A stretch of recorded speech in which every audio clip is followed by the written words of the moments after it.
What up, folks? Once again, it's your boy Tim with another ride sharing video. You know, in response to my videos, there are no shortage of viewers that often state, as a host, you are one of the most negative content creators in regards to ride sharing on the internet. And today, hopefully, we can soften up that image by providing you with some positive material.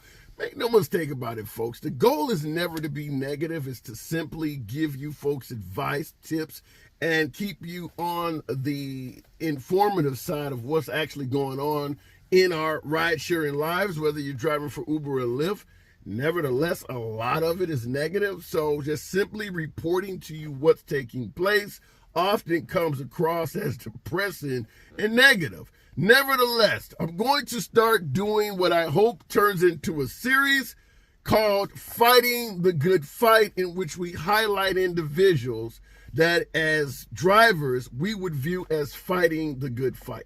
Now, make no mistake about it, throughout my video content creation, I often state there is no value of any significance when it comes to drivers going on strike, protesting the wages, protesting the lack of safety, and just simply the lackluster concern that ride-sharing companies tend to have for drivers, talking about Uber and Lyft. I don't believe the strikes are very effective. In fact, I've stated they are bullshit in my opinion. So when I state fighting the good fight, I want to give accolades to someone I believe that is putting in a good effort that actually may be something that we need and lead to progress. Today's candidate in regards to fighting the good fight goes to 10th Ward Chicago Alderman Susan Satlowski Garza. Now, I've said from day one, in regards to strikes, if you really want your wishes to come true, you really want to be treated right in rideshare and paid properly, have certain protections and safety concerns, to make your wishes come true, you need a politician to help make it law, which is why I'm bringing up Susan Satlowski Garza. Hopefully I'm not butchering the name. She is a 10th Ward Alderman on Chicago's southeast side. As of last Wednesday, this January, she actually proposed legislation to create what will be referred to as a driver resource center. What is that? That is a place for folks who are, for drivers that have been deactivated from the platform, typically for bullshit allegations by disgruntled passengers. A place for them to go to file an appeal to be reinstated back on the platform and have a third party evaluate whether they were taken off the platform for legitimate reasons or if they should be reinstated. This is a Chicago alderman pointing out that there are too many damn drivers in Chicago, in the city of Chicago, getting kicked off the platform because somebody wanted a free ride or some extra favors and the driver refused to adhere to it. So the passenger made up some bullshit and led to this person losing their source of income. So shout out to Susan Satlowski Garza for doing this. And I want to give a secondary take on how valuable someone like Ms. Garza, an alderman in Chicago, might be. Because this is not a mayor, this is an alderman. So this is a step below a mayor. The fact that this woman is a politician and has the ability to propose legislation as an alderman is very beneficial to drivers because of one issue. This person can be approached. This is not a mayor, so this person is not as, there will not be as much difficulty in potentially sitting down and actually having a conversation with this person or getting them to respond to an email, phone call, or some form of correspondence. And if they are willing, as a politician, to listen to the plights of us rideshare drivers on one instance, they're likely to listen on others. One of the biggest problems we have is a lot of politicians do not know what the hell we're going through. They don't know the percentage of the fare Uber and Lyft is taking. They never would have dreamed of these companies stealing tips, reducing how much you earn, not giving a damn about your safety or any of that stuff. So if we can have a politician listen and propose legislation. If you can do it with one, you can do it with others. I pointed out in the previous video in the city of Minneapolis how immigrants were doing something very similar with city council in getting shit done. This is how you do it, folks. None of that striking bullshit. You can strike and protest outside of an Uber or Lyft facility when everybody in the damn building don't give a damn about you. It's a waste of time. You can strike or protest at an airport when the passengers coming in from their flights, they don't give a shit about a rideshare driver. They just want to catch an Uber or a Lyft. You got to put your stake in an area where it's going to be effective. What do politicians want? Another term.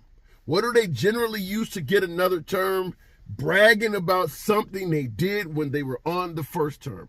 It's not saying that Susan Satlowski Garza is going to be, such a big fan of rideshare drivers. That's not the point. Point is, politicians love to be able to say what they've done when it comes to re-election time. Garza can now potentially state that I helped rideshare drivers, which represents who knows how many dozens of voting constituents in her district. This is where you want to go, folks. These are the people that actually have an incentive to listen to you and help you. Uber and Lyft has no incentive at all to help you out because they know the strikes are ineffective and there's very little unity or loyalty in this business. The politicians, on the other hand, being able to say, I raise salaries, or in this case, because this is literally, I won't say creating jobs, but in terms of, you can say it is retaining jobs. Because a lot of these folks that get kicked off the platform for bullshit reasons, they may never get back on. Now that Susan Satlowski Garza, this alderman, is doing this, she can say she saved a hell of a lot of jobs. She's preventing fraud. Because this is somewhat similar to employment fraud. People are losing their source of income for bullshit reasons. So shout out to her for fighting the good fight and doing something that there is no shortage of rideshare drivers around the country, if not the damn planet, complaining about. In the comments, how many of my veteran drivers out there have had somebody file a phony accusation, bullshit claim against you that either led to Uber and Lyft reprimanding you by email or literally kicking you off the platform for something you didn't do at all? I had a driver suggest that a passenger actually lied and said they were drunk. Now, the driver claims that they don't even drink.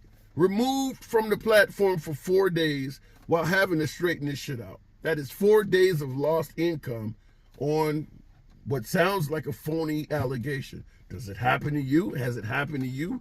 And if so, in the comments, I would encourage you to state, what action did you take when you contacted Uber and Lyft? Did it take a long time to even get in contact with somebody? Did they respond right away? How long did it take you to get back on the platform after some bullshit like a phony allegation got you kicked off in the first place?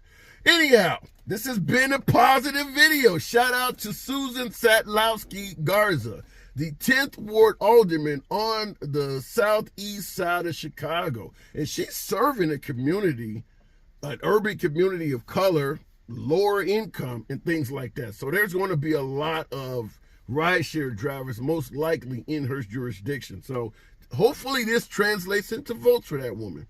Hopefully she ends up climbing on the political scale in Chicago. And by the way, before we wrap the video up, there are a few other states that have done things like this. New York, New Jersey, D.C.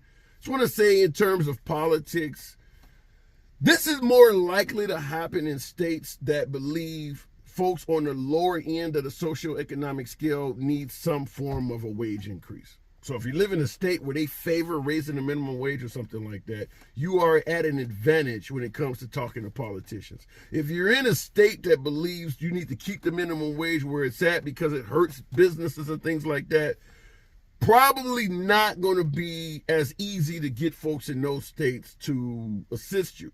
Which is why, if you notice, all of the fighting towards Uber and Lyft, all of the court battles and all of the changes that generally come, it comes in states like Washington, Oregon, California, New York, Illinois. It comes in those states that are in favor of raising wages. You don't hear shit in Alabama, Mississippi, Tennessee. It's in those states. So It doesn't matter where you're at on the political sphere. Just understand where your allies might lie in this particular fight and where they may not. Anyhow, appreciate you folks tuning in. As usual, subscribe to the damn channel. But I do want to hear what has caused you to potentially get removed from the platform and hear your stories. New and prospective drivers watch the program all the time, and this could be helpful for all. It's your boy Tim. I'll catch you in the next video.